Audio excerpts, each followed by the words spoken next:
C'est un sujet que moi je voulais avoir depuis très très longtemps, en fait, la sécurité informatique de l'application web. Donc je suis super content que Michael puisse être là aujourd'hui pour en parler. Avant de commencer, avant de laisser la parole, je vais juste préciser les 2-3 formalités d'usage. On éteint ce téléphone. Si vous devez partir normalement pendant la conférence, vous pouvez partir par les portes de derrière qui restent accessibles. On va fermer les portes de devant. Simplement partir discrètement. Ici, on passe des documents, des feuilles de présence. Vous pouvez écrire votre nom et signer. Si vous ne recevez pas la newsletter pour le moment et que vous souhaitez la recevoir, vous mettez simplement votre adresse mail et vous inscrivez. Qu'est-ce que j'avais d'autre à dire? Oui, au point de vue de l'exposé, vous pouvez poser des questions pendant l'exposé. C'est le plus vivant. Il y avait une autre chose à dire. Oui, simplement les prochaines conférences. Donc la prochaine, ce sera en janvier, on se reverra après les vacances, pour parler de Kubernetes. Ça, c'est une technologie cloud, en fait, en gros, ce qui fait tourner les serveurs hier. Ensuite, en février, on va parler du rôle de testeur, le black box testing. En fait, ici, on a beaucoup parlé dans les sujets qu'on avait jusqu'à maintenant de qualité de logiciel, de tests unitaires, etc., qui sont des tests que l'on peut faire, de la qualité qu'on peut faire quand on a accès au code. Ici, l'idée, c'est qu'on n'accède pas au code. On a un logiciel qui est déjà compilé, c'est une application, et on va vérifier que l'application compilée répond bien aux requirements. Je vous signale juste deux événements qui peuvent vous intéresser. Ce soir, vous avez le Data Science Meetup à HEC. Et dans la semaine prochaine, vous aurez un événement gaming au pôle image sur ce gaming dans la perspective. Vous pouvez aller regarder, il y a plus d'informations. Je pense que dans la newsletter, en fait, vous avez l'information, donc vous pouvez regarder les dates. Voilà, je pense que je n'ai rien d'autre à faire qu'à te passer le connecteur.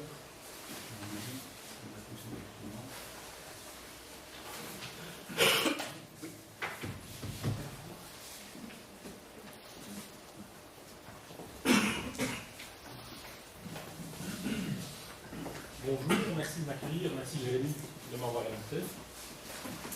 Je vais vous parler aujourd'hui des vulnérabilités qui sont au cœur des applications web.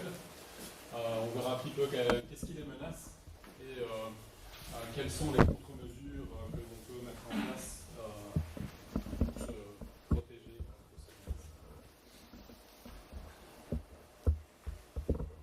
Un petit mot sur moi, donc je m'appelle Michael Lerude, je suis Solution Architect et Scrum Master au sein de la société Aphelios, c'est une entreprise liégeoise.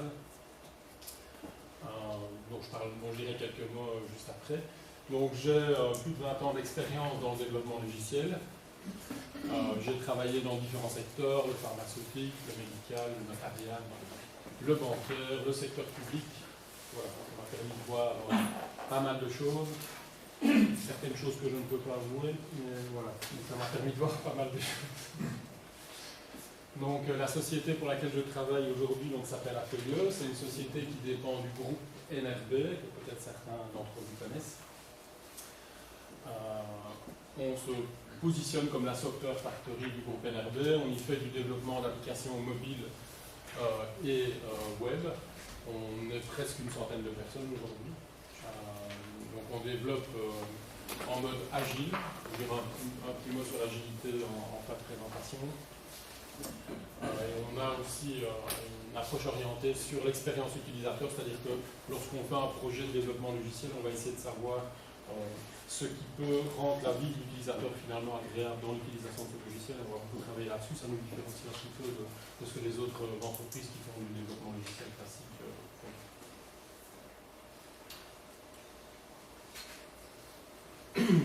Donc on programme aujourd'hui. Je parlerai du côté obscur de la force, parce que c'est vrai que les applications web sont attaquées aujourd'hui et voilà, il faut bien se rendre compte que ce sont des attaques qui sont très professionnelles, que ce sont des gens qui ont fait leur métier, qui se regroupent parfois à plusieurs et qui mettent vraiment toutes leurs compétences et toute leur énergie à vraiment attaquer les systèmes informatiques. Donc il y a vraiment ce que je pense qu'on peut appeler le côté obscur de la force. C'est les Jedi qui sont passés du côté obscur, c'est des gens très très brillants, mais voilà, ils sont là pour plein de motivations pour gagner des sous, pour le challenge, peu importe, mais il y a vraiment, une force qui est vraiment là et qui attaque les systèmes. Ensuite, je dirais 2 mots sur à un très haut niveau sur quelle est l'architecture de l'application web, pour qu'on puisse bien comprendre quelles sont les cibles que ces hackers peuvent cibler. Ensuite, on ira un petit peu plus dans le détail et j'expliquerai un petit peu quelles sont les failles au cœur des applications web. Je parlerai aussi, dans le contexte des contre-mesures, d'un organisme qui s'appelle l'OWASP et qui donne des clés et des outils, des recommandations en tous les cas pour adresser certaines menaces qui sont les 10 plus grandes menaces qui pèsent sur les applications web. On appelle ça le WASP Top 10, je vous en parlerai à ce moment-là. Ensuite, j'essaierai de vous dire ce que je pense que devraient être les bonnes pratiques de développement quand on développe une application web. À quoi est-ce qu'il faut penser au niveau sécurité, en restant très général. Ensuite, je vous parle un petit peu d'agilité, parce que c'est vrai que ça fait plusieurs années qu'on développe les applications de manière agile, donc c'est comme ça qu'on les développe chez Atelier. Le but de l'agilité, c'est de créer un maximum de valeur métier au client, celui qui commande l'application, et on fait ça à des cadences assez, entre guillemets, élevées. Donc on va avoir des cycles de 2 à 4 semaines, où on va faire ce qu'on appelle des sprints, et on va vraiment essayer de créer de la valeur le plus vite possible. Il faut se poser la question, est-ce que finalement les problèmes de sécurité, qui sont des choses qui doivent se penser quand même de manière posée, enfin, voilà, comment est-ce qu'on peut intégrer finalement ces problèmes, adresser ces problèmes de sécurité quand on est dans un mode agile où on veut aller vite, on veut être très réactif, on veut vite s'adapter. Puis j'essaierai de faire une petite conclusion. Donc, le côté obscur de la course.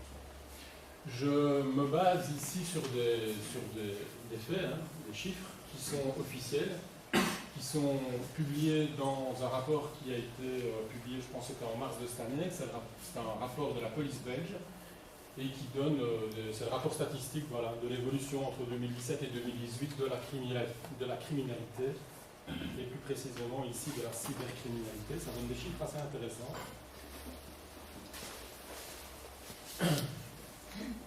Par rapport à plusieurs types de cybercriminalité. Donc la première, c'est le piratage informatique, qu'on appelle le hacking. Donc c'est quoi le hacking? C'est d'une part, on parle de hacking externe, donc c'est accéder illégalement à un système informatique. Donc de l'extérieur, le hacker va réussir à rentrer dans le système et à l'endommager. On parle aussi de hacking interne, parce que malheureusement, les plus gros risques de hacking sont quand même en interne. Donc une fois qu'on a accès au réseau physique, on a un consultant, on a tout ce qu'il faut, on a son PC, pouf, et on arrive à outrepasser comme ça les droits pour accéder à des ressources auxquelles on devrait normalement pas avoir accès. Mais là, de 2017 à 2018, il y a une augmentation de 263%. C'est quand même énorme au niveau des chiffres. Donc, il y a clairement des gens du côté obscur de la fête. Ensuite, au niveau de la fraude en informatique, donc là c'est plutôt détourner de l'argent. Là, l'augmentation est assez faible en fait, 10% d'augmentation. Ça reste quand même inquiétant. Donc après, je crois que l'information que je n'ai pas et qui m'intéresserait, c'est ça représente combien d'argent tout ça, parce que pour avoir travaillé un petit peu dans le secteur bancaire et avoir entendu des transactions frauduleuses, les montants sont souvent très très élevés. Mais heureusement, notre compte en banque, il ne souffre pas de ça. En général, les organismes bancaires ont des assurances, et même si ils sont victimes d'une attaque, c'est pour leur corps.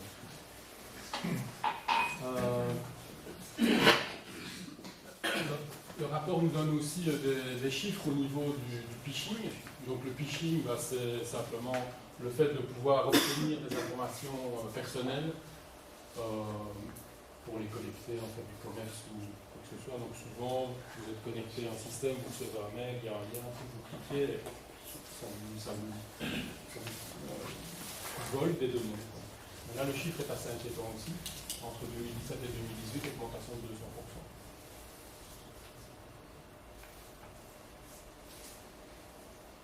Donc il y a les faux en informatique, donc c'est le fait de falsifier une carte de crédit, donc de créer une fausse carte de crédit, de créer un faux profil Facebook. Alors là, ils ne donnent pas de pourcentage en termes d'augmentation, ils donnent simplement le nombre de cartes. Et bon, voilà, ça ne me permet pas de savoir s'il y a vraiment une augmentation. Je ne sais pas si c'est beaucoup ou pas, 189 cartes, personnellement, je ne sais pas. Je sais falsifier une carte de crédit, parce que bon, là, il mesure, ce chiffre, c'est une mesure du nombre de falsifications officielles de cartes de crédit. Ça devient très difficile de faire ça aujourd'hui, avec les systèmes, on a avec le code derrière et puis les systèmes de signature. Je pense qu'il n'y en a plus beaucoup.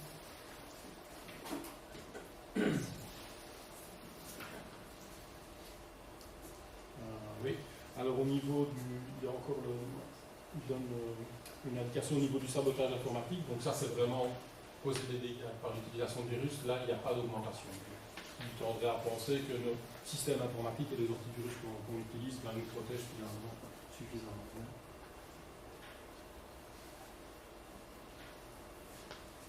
Alors, si on regarde un petit peu les architectures des applications web, qu'est-ce que ces hackers peuvent mettre comme cible dans leur viseur? Donc en fait, une application web, c'est un utilisateur qui utilise un navigateur pour accéder à un serveur qui lui-même peut être connecté à une base de données. Et donc il va envoyer des requêtes HTTP, il va recevoir du contenu HTML. Ça c'est un type d'architecture d'application web. Puis depuis quelques années maintenant, on crée des applications riches qui sont écrites en JavaScript. Et donc l'utilisateur, en fait, il va accéder au serveur web, il va recevoir une application qui va s'exécuter dans son navigateur. Et cette application va faire des requêtes HTTP, va recevoir des réponses, c'est XML ou du JSON, c'est plus souvent du JSON, mais va recevoir finalement des objets JavaScript qui vont être interprétés par l'application qui tourne dans son navigateur. Donc là, la différence, c'est que les anciennes architectures, entre guillemets, le contenu était vraiment sous contrôle du serveur, puisqu'on faisait une requête, on recevait chaque fois la nouvelle page avec le contenu. Ici, on va recevoir une application qui va s'exécuter dans un environnement externe au serveur, puisque c'est votre browser qui l'exécute, et c'est cette application qui va interagir avec le serveur. Donc, finalement, voilà, ça devient aussi un élément qui peut être une cible pour l'attaque. Donc, au final, c'est quoi les cibles? C'est l'utilisateur. On va essayer de lui faire des choses qu'il n'a pas envie de faire ou qu'il ne se rend même pas compte qu'il fait. On va essayer d'attaquer le navigateur. D'abord, on pourrait même remplacer le navigateur, parce que nous, on pense qu'il utilise un vrai Chrome qui est soi-disant sécurisé, mais rien ne dit que l'utilisateur n'a pas substitué son navigateur à un autre navigateur qui fait complètement autre chose. Donc lorsque le hacker s'attaque au navigateur, il va essayer de modifier le contenu, donc le contenu HTML pour présenter des choses qui ne sont pas correctes, pour faire à l'utilisateur des choses qui ne sont pas correctes. Il va essayer d'injecter du JavaScript. Donc JavaScript, c'est un langage qui permet de rendre finalement les sites web un peu dynamiques, de leur faire des choses autres que dynamiques. Voilà. Le hacker va essayer d'injecter du JavaScript pour faire à l'application ce qui l'intéresse finalement. Voilà. Donc les requêtes qui sont envoyées au serveur, ça aussi, ça peut être la cible des hackers, surtout si elles sont envoyées en clair, on peut les intercepter, on peut les modifier en cours de route, ce qu'on appelle les attaques made in the middle. Donc ça c'est clairement une cible. Et puis évidemment, les serveurs web, on va essayer de s'attaquer au contenu pour altérer le contenu, pour récupérer du contenu du serveur web. Alors, si le serveur est protégé, donc va utiliser du HTTPS, les hackers aussi ont la possibilité d'essayer d'aller modifier la sécurité pour la réduire et pour justement pouvoir avoir accès à du contenu auquel normalement ils n'auraient pas accès. Ils vont s'attaquer au serveur web aussi pour essayer de diminuer la performance, pour rendre le système beaucoup plus lent, voire pour le rendre complètement hors service. C'est ce qu'on appelle les denial of service, je vais y arriver. c'est aussi un type d'attaque, hein. Rendre un système complètement indisponible, c'est un type d'attaque. D'ailleurs, je ne sais pas si vous avez entendu, il y a quelques mois, la clinique André Renard Merstal en fait, a été complètement neutralisée par un hacker qui, de l'extérieur, a réussi à neutraliser son système informatique. Bon, c'est pas vraiment du DOS dans ce cas-là, mais voilà. On peut rendre un système indisponible. Et puis, troisième élément, les bases de données. Alors, les serveurs de bases de données, en général, sont dans une zone du réseau qui n'est pas exposée, enfin, c'est un peu retranché, je vais dire, et donc c'est accessible normalement qu'à partir du serveur web, mais là aussi, si on arrive à altérer le contenu ou à impacter les performances, voire à faire tomber le serveur, ben, c'est clairement une attaque que les hackers essaient de faire.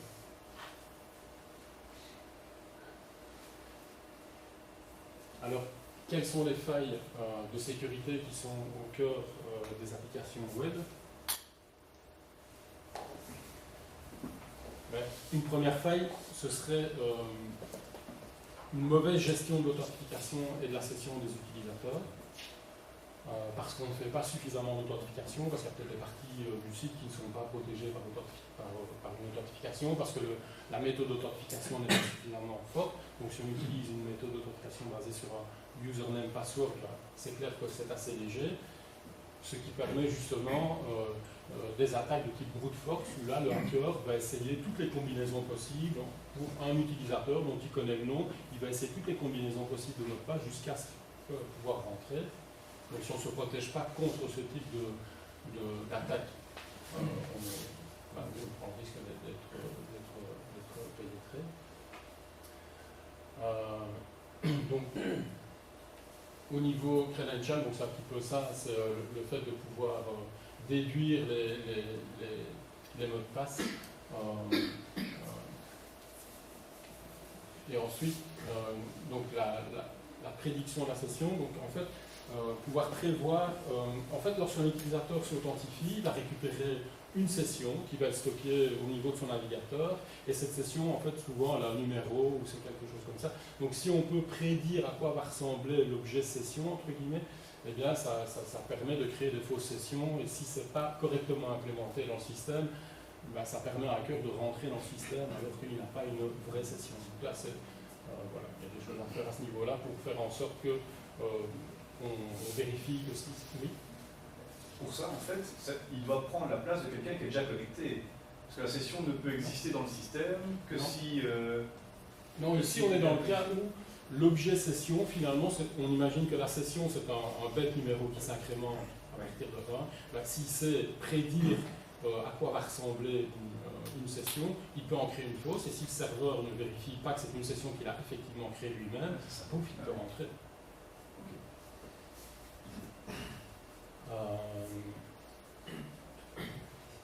Donc ça c'est la notion de prédiction de session. Session fixation, ça c'est plutôt le fait de pouvoir récupérer la session de quelqu'un qui est déjà connecté. Donc là il faut se prémunir contre ça. Donc le fait, je me connecte, j'ai ma session, et quelqu'un va pouvoir, parce qu'il a installé des choses sur mon PC, il va voir quel est mon identifiant de session, donc il va pouvoir récupérer ma session. Récupérer une session... Non, vas-y. On parle de la main. Récupérer une session existante, ça se fait uniquement en ayant accès à l'ordinateur de l'utilisateur. Bah, normalement, oui, parce que la session elle est stockée en général dans un cookie du browser. En fait, donc il faut avoir accès à ça. Il y a plusieurs manières d'avoir accès à ça. Et après, il y a plusieurs manières de protéger un cookie et de faire en sorte que le serveur n'accepte pas le cookie si ça vient à la machine du navigateur où le cookie a été créé. Il y a des techniques pour ça. On va créer à la page des numéros uniques, on va renvoyer automatiquement avec la requête, et si le hacker récupère et qui sont générés dynamiquement à chaque réponse, et si le hacker a juste la session, il ne sait rien en faire. Donc une chose importante aussi à faire, c'est de bien gérer l'expiration des sessions, de faire en sorte que quand, en tant qu'utilisateur, je me déconnecte de mon application, que ma session expire, qu'elle ne soit plus valable et qu'elle ne puisse plus être utilisée par après.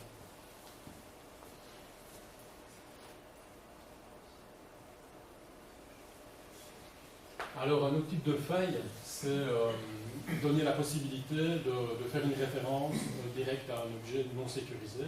Donc, le web, c'est que des URL. Donc, si j'ai une URL et que le système n'est pas suffisamment, n'est pas conçu pour vérifier que quand j'accède à telle URL, ben, je dois être authentifié, je dois être autorisé, ben, on s'expose à des problèmes. Donc, typiquement, il y a des... J'essaie de trouver un exemple. Des fichiers vidéo qui sont accessibles. On est /vidéo/ Voilà, et par on exemple. accède à l'ensemble du répertoire. Voilà, par exemple. Évidemment, il y a une belle application qui va login. Voilà, par exemple. Donc une application qui va mettre en place de l'authentification, qui va mettre en place de l'autorisation sur l'action, sur le menu qui permet l'action qui permet de télécharger la vidéo, mais si le paramètre c'est le lien, si il faut donner le lien pour la vidéo et que j'arrive à le déduire et que je l'utilise, je peux avoir accès directement. Le plus connu c'est Facebook. Comment? Le plus connu c'est Facebook. Ah bon? Facebook, en permanence, vous avez un post, il y a une image, et vous voyez qu'on définit le niveau auquel on peut accéder. Vous donnez le chemin direct de l'image pour le partager à la terre entière. Il ne faut pas chercher une gagne. C'est un petit peu le deuxième point, c'est le pass transversal et le predictive application. Si on sait prédire en voyant certaines URL du site comment elles sont composées, on peut essayer d'en construire, le hacker peut essayer d'en construire pour voir s'il n'arrive pas à accéder à du contenu auquel normalement il n'aurait pas accès.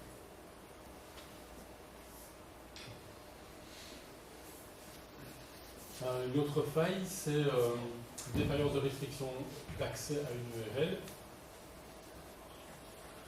Donc ça, c'est un peu ce qu'on vient d'expliquer aussi, c'est de ne pas vérifier systématiquement les autorisations nécessaires pour accéder à une URL. D'ailleurs, par défaut, tout devrait être interdit et on devrait vraiment accéder aux ressources uniquement si on a les autorisations. Donc c'est le premier point, il faut mettre en place des autorisations, des gestions d'autorisation, des contrôles d'autorisation, pardon.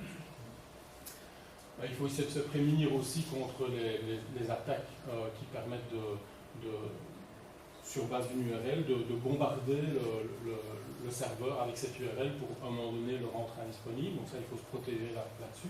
Quand on a une URL qui n'est pas bien protégée, ou même si on a une URL qui est publique, il faut pouvoir se protéger contre l'utilisation de l'accès à cette ressource-là pour mettre le serveur en difficulté au niveau de ses performances, voire de le mettre complètement HS. Donc il faut se protéger aussi contre les brute force. Donc les brute force, c'est vraiment de bombarder le serveur avec des fausses URL comme ça pour essayer d'en trouver une qui n'est pas bien protégée. Et donc il y a aussi le fait il faut essayer d'éviter que l'on puisse de l'extérieur prédire l'emplacement, donc finalement le chemin, l'URL vers une ressource.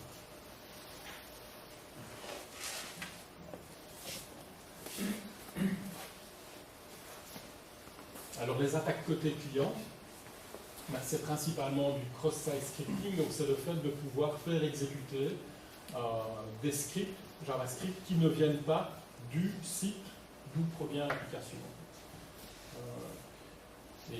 Voilà. Donc, avec ça, le hacker peut faire plein de trucs qui peuvent vraiment nuire au client, à l'utilisateur, pardon. Donc ça, il faut se prémunir, donc il y a des techniques, j'en parlerai un petit peu. Parce que dans les browsers modernes, il n'y a pas d'office un environnement JavaScript qui est spécifique pour chaque page et qui normalement empêcherait d'avoir un script qui permet de... Non, il faut utiliser des balises, j'en parlerai un petit peu plus loin, mais il faut utiliser des headers HTTP spécifiques, donc le Content Security Policy, qui va dire au browser d'où il peut télécharger du contenu, donc notamment le contenu JavaScript, mais aussi du contenu HTML.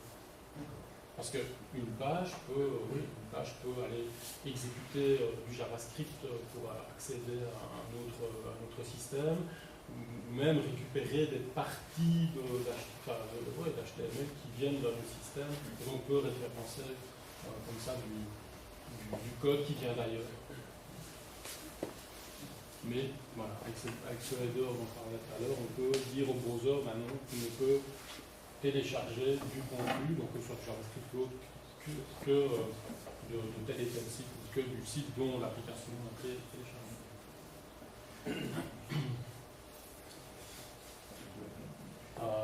Donc, il y a aussi des failles qui permettent d'exécuter des commandes. Donc là, on va parler, et je donnerai un exemple tout à l'heure, d'injection SQL. Donc SQL, c'est un langage qui permet d'interroger des systèmes de base de données.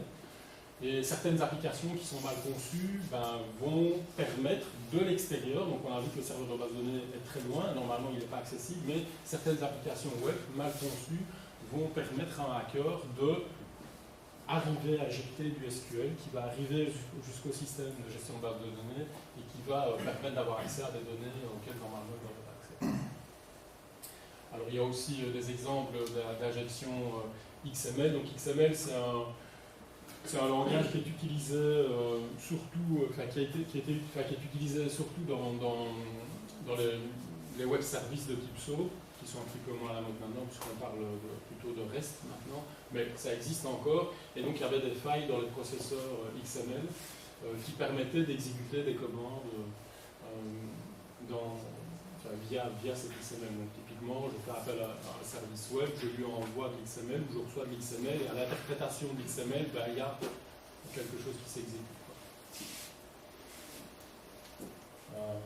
Et alors il y a aussi la possibilité d'exécuter des commandes directement sur l'OS. Donc ça j'ai jamais vu, mais voilà, ça c'est possible aussi. Un hacker arrive via un système externe comme ça, via une application, à lancer des commandes sur l'OS. Donc l'OS c'est le système d'exploitation.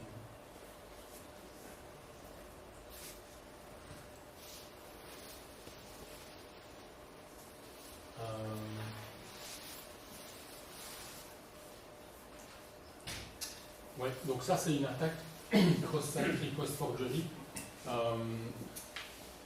C'est une attaque justement qui va abuser d'un utilisateur qui est sur un site, qui est authentifié sur un site, pour lui faire exécuter quelque chose sur un autre site. Donc typiquement, je reçois un mail, je suis connecté sur mon application web banking, je reçois un mail, dans ce mail il y a un lien, et le lien en fait, comme il va être exécuté par le navigateur dans lequel je suis connecté sur mon application web banking, eh bien potentiellement ce lien peut exécuter du JavaScript qui va récupérer les choses qui sont stockées pour le moment dans mon navigateur. Et donc là, il y a évidemment des moyens de se prémunir de ça, mais ça c'est vraiment une attaque qui était, on l'a vu je pense dans les chiffres, c'est une attaque qui est assez répandue. Alors, on expose les failles de son application web si les communications ne sont pas suffisamment sécurisées. Donc aujourd'hui, on ne voit plus beaucoup d'applications qui utilisent le protocole HTTP, donc elles sont toutes passées en HTTPS, mais c'est clair que c'est super important d'utiliser une couche de transport entre le navigateur et le serveur d'application qui soit sécurisé. Et là, typiquement, on va utiliser du HTTPS. Alors il y a aussi la configuration du serveur et la configuration de l'application qui doit vraiment être bien faite pour ne pas exposer des failles. On en parlera encore un peu tout à l'heure, mais par exemple au niveau des serveurs web, dans la configuration, on va lui dire quel algorithme de cryptographie il va utiliser pour la connexion sécurisée, donc pour le SSL. Si c'est mal configuré, on va utiliser des algorithmes qui sont peut-être déjà même cassés. Si on utilise une configuration par défaut ou une vieille configuration, on va s'exposer comme ça à des attaques. Et c'est pareil au niveau de l'application. Donc, à l'instant, je parlais de ce header, le Content Security Policy. Donc, il y a des choses à configurer au niveau des applications pour qu'elles soient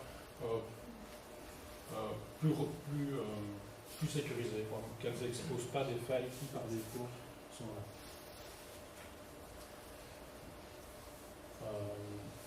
Pareil, au niveau du stockage de données, là, il faut bien protéger ces données, il faut éventuellement les encrypter, il faut les stocker à des endroits qui sont sécurisés.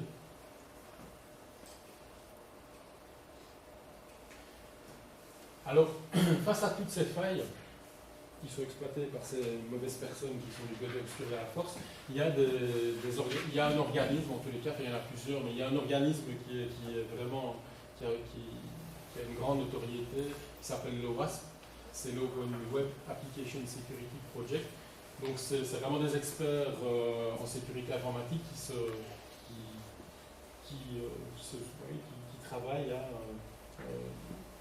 identifier quels sont les risques principaux auxquels sont exposées les applications web, et pas que web, hein, ils font ça pour le mobile aussi. Et ils donnent des conseils sur comment y répondre. C'est des conseils assez pragmatiques, donc ça c'est très bien. C'est des gens qui sont vraiment très très reconnus dans le secteur. Donc ils font ce qu'on appelle la liste des 10 attaques les plus répandues au niveau des applications web. C'est assez connu, ça s'appelle l'OWASP Top 10. Et pour chaque attaque, ils vont expliquer comment l'attaque peut survenir et qu'est-ce qu'il faut faire pour s'en protéger. Je vais vous parler de ça maintenant.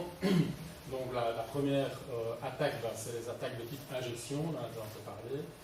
Les attaques qui permettent de casser l'authentification, les attaques qui permettent d'avoir accès à des données sensibles.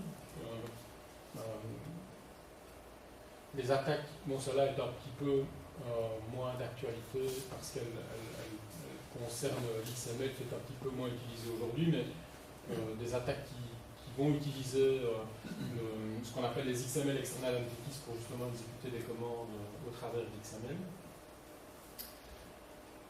Ensuite, des contrôles d'accès qui sont cassés. Ils vont nous parler aussi des configurations incorrectes ou pas suffisamment sécurisées des systèmes. Le cross-site scripting, le fait, les attaques qui sont basées sur des désérialisations qui sont pas sécurisées. Donc le fait de désérialiser, c'est quoi?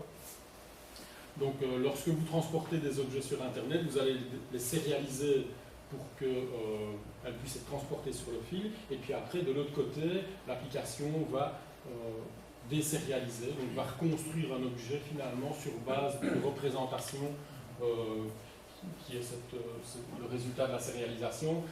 Et donc, lorsqu'on va désérialiser, on peut s'exposer, si on ne vérifie pas le contenu de ce qu'on désérialise, on peut s'exposer à des attaques. Donc la neuvième faille, je vais dire, c'est le fait d'utiliser des composants qui ont des vulnérabilités connues.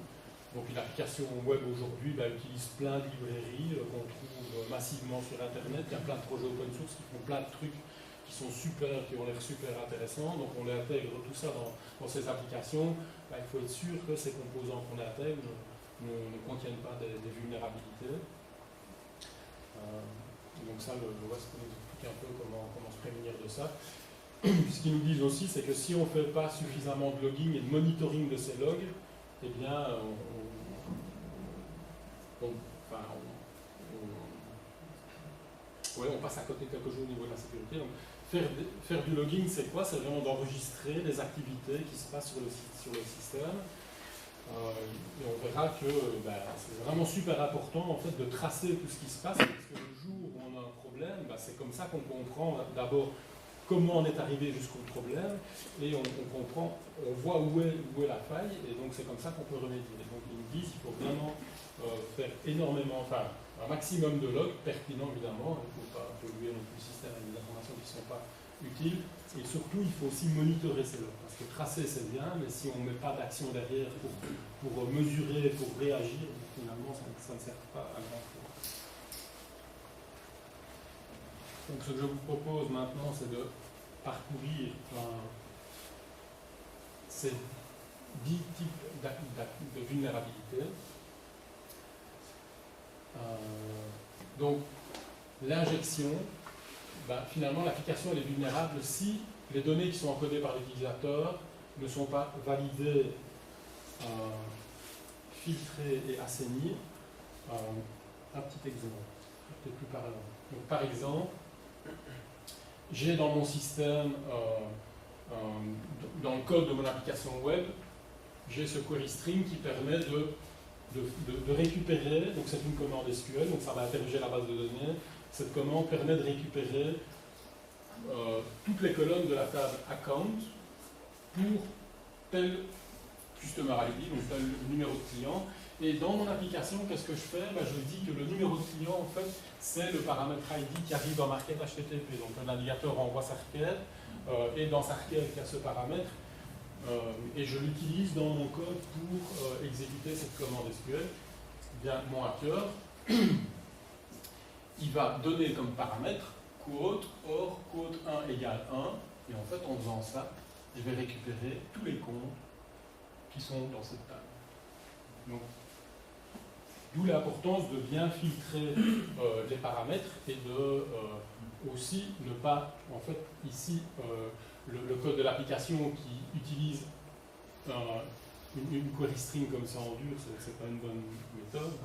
Maintenant, il faut utiliser des prepare statements pour éviter ça. Mais voilà, avec ce genre de cas de figure, on s'expose vraiment très fortement à des attaques de type injection SQL. Donc, qu'est-ce qu'il faut faire pour se prémunir de ça? Il faut utiliser une librairie de fonctions qui va permettre de valider tous les paramètres. Il faut vraiment valider tous les paramètres qui viennent de l'utilisateur. Il faut les sanitiser, c'est-à-dire qu'il faut enlever tout ce qui paraît, tout ce qui ne doit pas être là, en fait. Et on peut utiliser aussi ce qu'on appelle des whitelists pour filtrer des valeurs qui sont autorisées. Donc, ça, c'est encore mieux. Si on sait qu'on attend une requête qui nous demande la liste des personnes qui appartiennent à telle catégorie, si on sait qu'il n'y a que 3 catégories qui sont autorisées, alors on autorise que ces 3 catégories-là, et on va utiliser pour ça des whitelists. Donc finalement, des valeurs de paramètres qui sont connues et autorisées pour le système.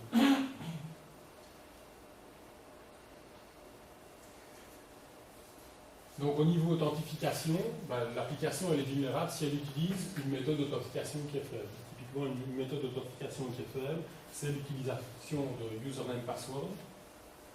Et en utilisant des méthodes d'authentification de ce type-là, on s'expose à quoi comme type d'attaque? Si on laisse les mots de passe par défaut, donc moi je me souviens à l'époque, il y avait des outils comme PHP, MyAdmin qui avaient des noms l'administrateur, l'utilisateur c'était admin et son mot de passe par défaut c'était admin. Si on ne changeait pas ça, n'importe qui pouvait aller modifier le site PHP.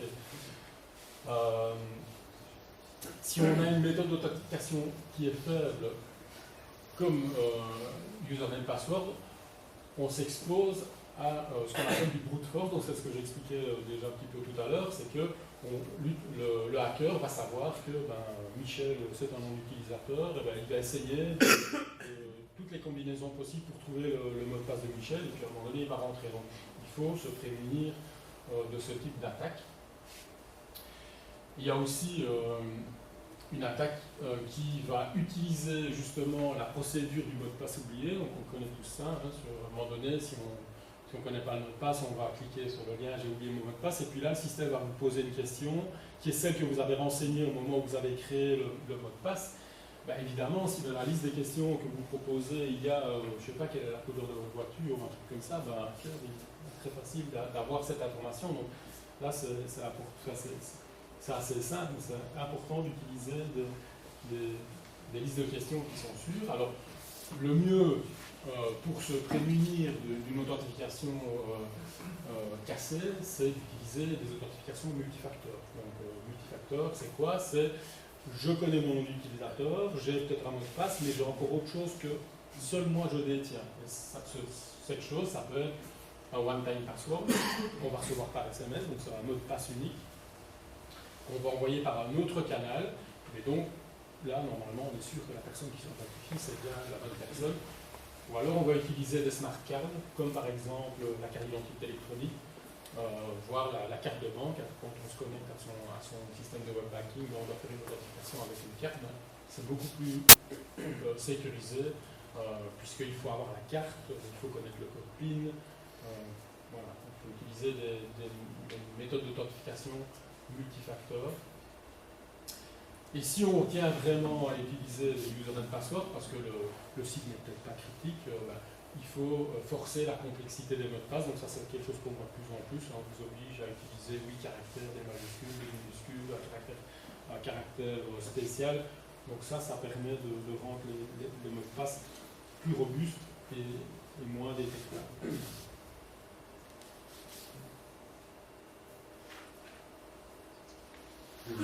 On parle de plus en plus des attaques patrictionnaires, comme il y a des milliards de logins et mots de passe qui traînent sur le net, même si le mot de passe est robuste.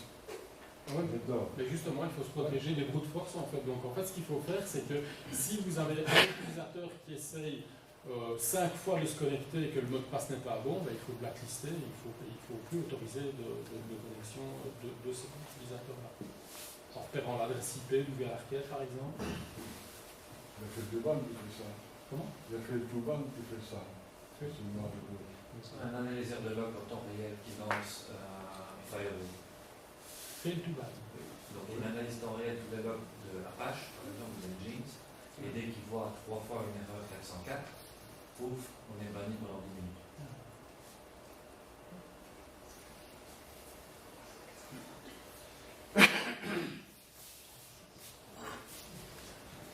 Donc, exposer des données sensibles, l'application est vulnérable si la couche transport n'est pas sécurisée, on en a parlé bien tout à l'heure, donc le fait d'utiliser de l'HTTPS, ou d'utiliser de l'HTTPS mais avec une configuration au niveau serveur qui utilise de la cryptographie qui est cassée, parce que la cryptographie, elle aussi, elle est sujette à des attaques, et donc il y a des algorithmes qui sont cassés, et donc il ne faut plus les utiliser, parce que ça ne protège plus, même si les données sont encryptées, c'est plus protégé. Donc il faut également vérifier les certificats SSL. Donc depuis quelques années maintenant, quand votre navigateur se connecte à un site qui utilise un certificat SSL, il y a un petit bandeau vert qui vous dit ok, le certificat il est bon, il a été vérifié. À une époque, les certificats n'étaient pas vérifiés. Donc là, ça fait pas mal d'années maintenant que c'est le cas. Donc ça, c'est très important. Et c'est important de le faire aussi quand on conçoit une application web. Donc il n'y a pas que le certificat SSL qui va être utilisé par l'application web qui est très important. Donc ça, c'est le navigateur qui va le vérifier. Mais si on se connecte à des services extérieurs qui, eux, utilisent aussi, donc, via web service, qui, eux, aussi utilisent des certificats SSL pour protéger leur connexion, c'est important que votre application web vérifie aussi le certificat. Parce que les certificats expirent ou peuvent être révoqués. Donc si on pique la clé privée de votre certificat SSL, vous allez notifier votre autorité de certification que le certificat est révoqué. À partir de ce moment-là, lorsque vous faites une vérification du statut du certificat, l'autorité de certification va vous dire que le certificat n'est plus valide. Donc c'est quelque chose qu'il faut vraiment faire systématiquement. Alors évidemment, si on stocke des données en clair sur le système, on expose potentiellement des données sensibles.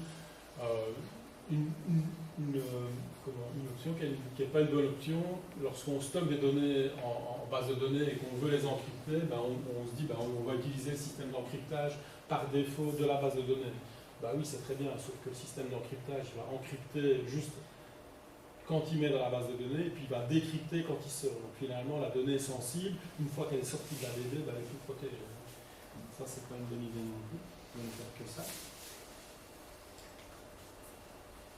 Donc les exemples de l'attaque, si on ne vérifie pas les certificats SSL, forcément, on peut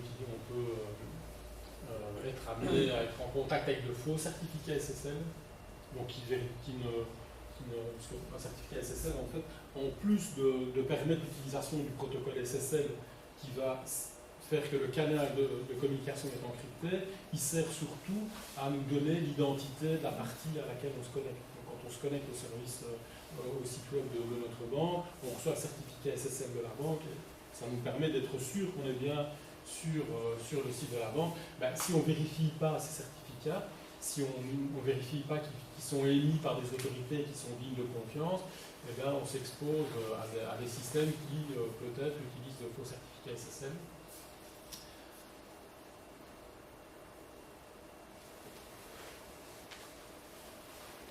Et donc voilà, un exemple d'attaque, si on ne sécurise pas suffisamment ces données, c'est d'utiliser de l'injection SQL pour récupérer des mots de passe qui sont stockés